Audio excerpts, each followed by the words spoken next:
आज का हमारा टॉपिक है exponents.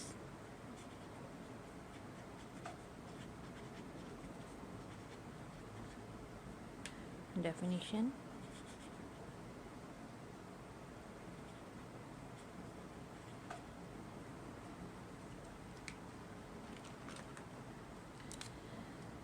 The exponent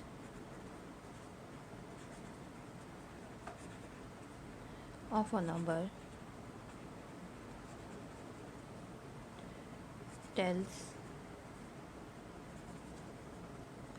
how many times a number has been multiplied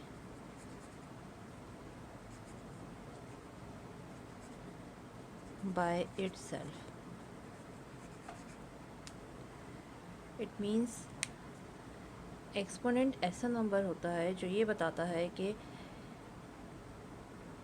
ये नंबर अपने आप से कितनी बार मल्टीप्लाई हो रहा है। एक्सपोनेंट ऐसे नंबर को कहा जाता है जो ये बताता है कि वो नंबर अपने आप से कितनी बार मल्टीप्लाई हो रहा है।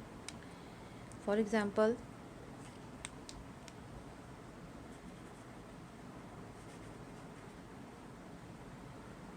Seven multiply by seven multiply by seven multiply by seven is equals to 7 raised to the power 4. 7 multiplied by 7, 7 into 7, again 7 into 7, again 7 into 7. It means power 1, 2, 3, 4. इन सब पावर्स को आपस में प्लस करेंगे, आंसर हमारे पास 4 आता है। In this example,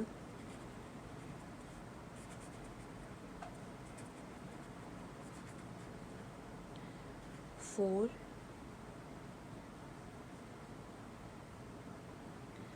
is exponent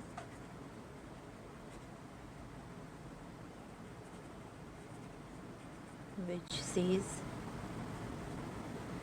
7 is multiplied 4 times।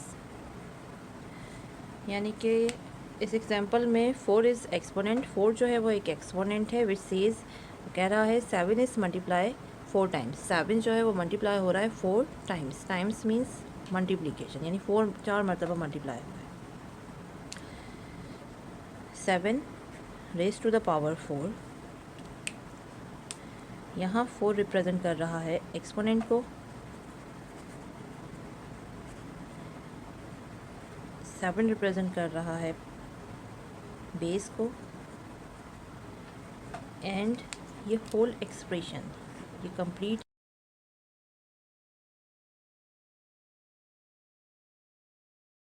Expression जो है इसे हम कहेंगे पावर। ओके, एक और एग्जांपल देखते हैं।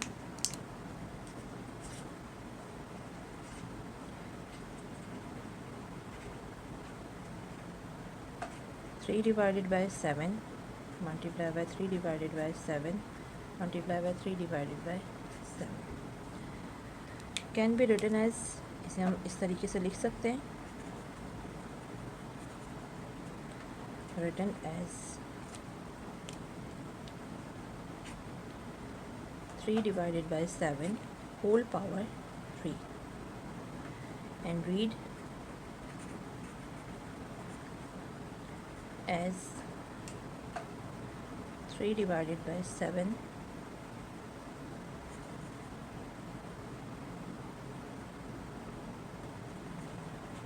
raised to the power 3।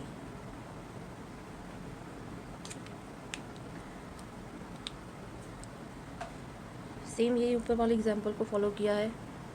Basis क्या हो गई, base 3/7 multiply by 3/7 multiply by 3/7।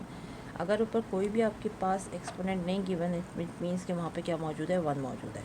जब 1 मौजूद है तो आपने क्या किया, इसको बेस क्या है 3/7, यहाँ भी सेम है, यहाँ भी सेम है, यहाँ भी सेम है, तीनों सेम है। कैन बी रिटन एज, क्या हम इसे इस तरीके से लिख सकते हैं 3/7 raise to the power 3 and read as 3/7 raise to the power 3। यानी 3/7 को हम इस तरीके से लिख भी सकते हैं, और उसके बाद इसको रीड किस तरीके से किया जाता है, and read as 3/7 raise to the power 3। Laws of exponent. Laws of exponent में सबसे पहले हम प्रोडक्ट लॉ के बारे में पढ़ेंगे कि प्रोडक्ट लॉ क्या होता है। Number 1 PRODU, product law.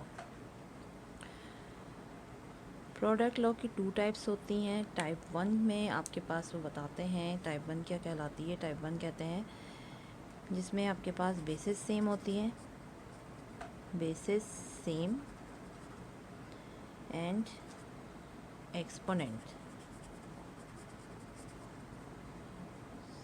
Different.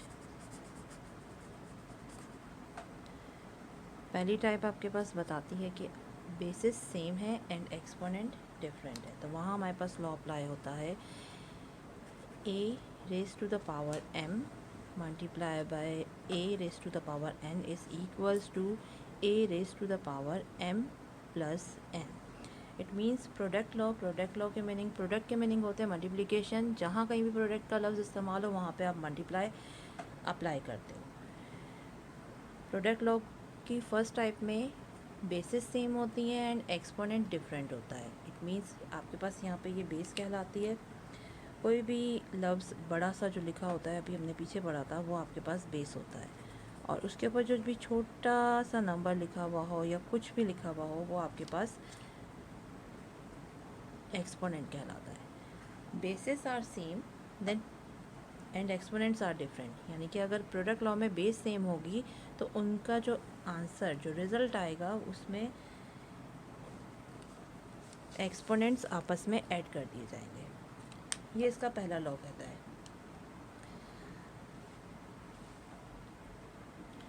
ये प्रोडक्ट लॉ की फर्स्ट टाइप में ये बात होती है। सेकंड वाली टाइप में ये कहते हैं, इसी को चेंज कर देते हैं, bases are different but exponent are same. काम वही हो रहा है बट उसका रेसिप्रोकल काम वही हो रहा है लेकिन उसको हमने उलट दिया। बेसिस आर डिफरेंट, अब बेस डिफरेंट होंगी बट एक्सपोनेंट आर सेम, और एक्सपोनेंट सेम हो जाएंगे। तो बेसिस अगर उन्होंने कहा कि डिफरेंट है तो आप क्या लिखोगे, बेसिस डिफरेंट हो गई a multiply by b, basis different हो गई। एक्सपोनेंट्स आर सेम, अब एक्सपोनेंट इनमें से हम कुछ भी अप्लाई कर सकते हैं क्योंकि हम जर्नल फार्मूला बना रहे हैं, तो n यहाँ भी n अप्लाई कर दीजिए, यहाँ भी n। देन इसका रिज़ल्ट क्या होगा, अगर बेसिस आपके पास डिफरेंट होंगी और एक्सपोनेंट सेम होगा तो आप जब भी इसका फार्मूला, इसका जब भी रिज़ल्ट आएगा तो बेसिस आपस में मल्टीप्लाई हो जाएंगी और जो उनका एक्सपोनेंट है उसे एक बार लिख दिया जाएगा। ये इसका जर्नल फार्मूला बन जाता है। अब हम थर्ड पे अब आते हैं क्वोशिएंट लॉ के ऊपर। लॉ ऑफ एक्सपोनेंट का दूसरा law, quotient law. Quotient law की भी 2 टाइप्स होती हैं। फर्स्ट टाइप सेम यही कहलाएगी, यानी कि basis same but exponent different. इसमें बेस सेम होगी बट एक्सपोनेंट डिफरेंट हो जाएंगे। लेकिन क्वोशिएंट लॉ है ये। क्वोशिएंट लॉ के क्या मीनिंग होते हैं, क्वोशिएंट का मतलब होता है डिवाइड करना। प्रोडक्ट लॉ के मीनिंग, प्रोडक्ट के मीनिंग होते हैं मल्टीप्लिकेशन, यानी कि आप जो भी काम कर रहे हो वहाँ पे मल्टीप्लिकेशन हो रही है और मल्टीप्लिकेशन में एडिशन परफॉर्म की जाती है। क्वोशिएंट लॉ में डिवीजन हो रही है, तो डिवीजन में हमेशा हम क्या करते हैं, सब्ट्रैक्शन करते हैं। सेम यही फार्मूला बन जाएगा बट यहाँ पे हम लोग सिर्फ और सिर्फ बेसिस को सेम रखेंगे, a raise to the power m। Multiplication की जगह यहाँ पे आपके पास साइन आ जाएगा डिवीजन का। क्यों, क्योंकि ये क्वोशिएंट लॉ है। Divided by a raise to the power n is equals to, जब भी बेसिस सेम होती हैं एक्सपोनेंट डिफरेंट होता है क्वोशिएंट लॉ के अंदर, तो वहाँ पे हमारे पास सब्ट्रैक्शन परफॉर्म हो रही होती है। तो a raise to the power m minus n, ये आपका जनरल फार्मूला बन गया। इसकी पार्ट टाइप 2 क्या कहती है? टाइप 2 में हमारे पास सेम वही आपके पास स्टेटमेंट कॉपी हो जाएगा। Bases are different but exponents are same. Again product law में हमने क्या किया था? बेसिस जब डिफरेंट थी तो दोनों बेसिस को आपस में मल्टीप्लाई किया था और उनका जो एक्सपोनेंट है उसको सेव कर दिया था। सेम काम यहाँ भी यही होगा, लेकिन यहाँ पे आप क्या परफॉर्म करोगे? यहाँ पे आप डिवीजन परफॉर्म करोगे, क्योंकि ये क्वोशिएंट लॉ है। क्वोशिएंट लॉ के मीनिंग होते हैं डिवाइड करना। देन ए की power a exponent n multiply by b exponent n, a exponent n divided by b exponent n is equals to a divided by b whole bracket power n। यहाँ division क्यों apply हुई? क्योंकि ये quotient law है। Same formula है, but पहचान आप कैसे करोगे? जहाँ कहीं भी प्रोडक्ट का लफ्ज़ इस्तेमाल होगा, प्रोडक्ट के मीनिंग होते हैं मल्टीप्लिकेशन। आपके सवाल में प्रोडक्ट लिखी हुई होगी या मल्टीप्लाई का साइन होगा, तो आपने वहाँ से पहचानना है कि ये प्रोडक्ट लॉ अप्लाई हो रहा है। Number 3, power law.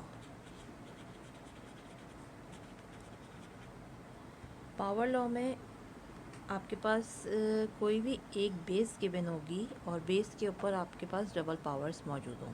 For example a raise to the power m, then bracket whole bracket raise to the power n।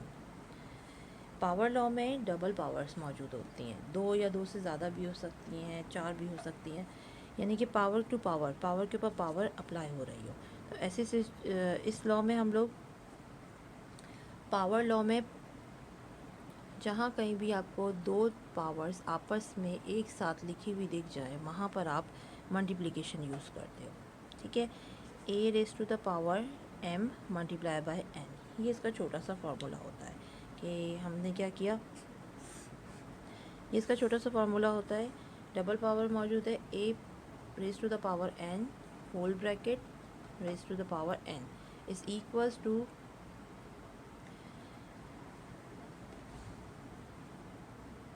a raised to the power m whole bracket n is equals to a raised to the power m multiply by n। Means जहाँ कहीं भी power law apply होता है वहाँ पर हम exponents को आपस में मल्टीप्लाई कर देते हैं। जितने भी एक्सपोनेंट्स हैं आपस में वो मल्टीप्लाई हो जाते हैं। Number 4, zero exponent.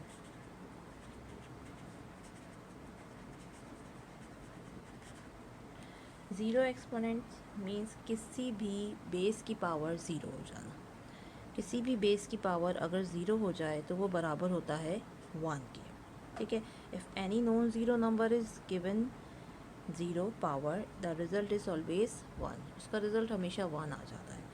मिसाल के तौर पे अगर हम कोई भी एग्ज़ाम्पल लेते हैं, 1000 की पावर आपके पास क्या है? 1000 raise to the power 10, 1000 raise to the power 0, so equals to किसी भी नंबर की पावर अगर ज़ीरो हो जाए तो वो बराबर होता है 1 के। किसी भी बेस की पावर अगर ज़ीरो हो जाए तो वो बराबर होता है 1 के। किसी भी नंबर की पावर ज़ीरो हो जाए तो वो बराबर होता है 1 के। किसी भी बेस में कुछ भी हो सकता है, नंबर भी हो सकता है, वेरिएबल्स भी हो सकते हैं। किसी भी वेरिएबल की पावर अगर ज़ीरो हो जाए तो वो भी बराबर किसके होगा? 1 के। ठीक है, नंबर 4 आपके पास था ज़ीरो लॉ। अब हम पढ़ेंगे exponents. Number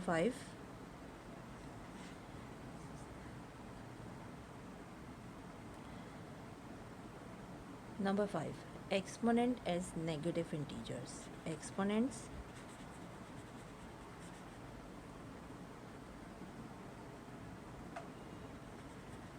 as negative integers. Exponent है एज नेगेटिव इंटीजर्स, यानी कि कोई भी एक्सपोनेंट जो है वो नेगेटिव इंटीजर्स के फॉर्म में गिवन है। Means a raise to the power minus m, अगर किसी भी बेस की पावर अगर किसी भी बेस का एक्सपोनेंट नेगेटिव हो, यानी कि माइनस में गिवन हो, तो उसका फार्मूला आप बनाते हो 1 divided by a raise to the power m. ठीक है, इट मीन्स कि ये यहाँ पे हम क्या करते हैं, इसको रेसिप्रोकल कर देते हैं। रेसिप्रोकल के क्या मीनिंग होते हैं? रेसिप्रोकल के मीनिंग होते हैं उलट देना। रेसिप्रोकल्स मीन्स अगर कोई भी नंबर आपके पास गिवन है, for example 2 raise to the power minus 2, जब आप इसको कन्वर्ट करोगे, रेसिप्रोकल करते हो, तो ये यहाँ पे 1 है, 1 ऊपर चला जाएगा और 2 नीचे आ जाएगा। 1 divided by 2 raise to the power 2।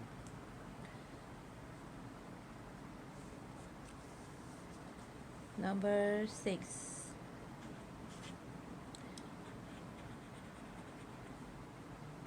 Power to negative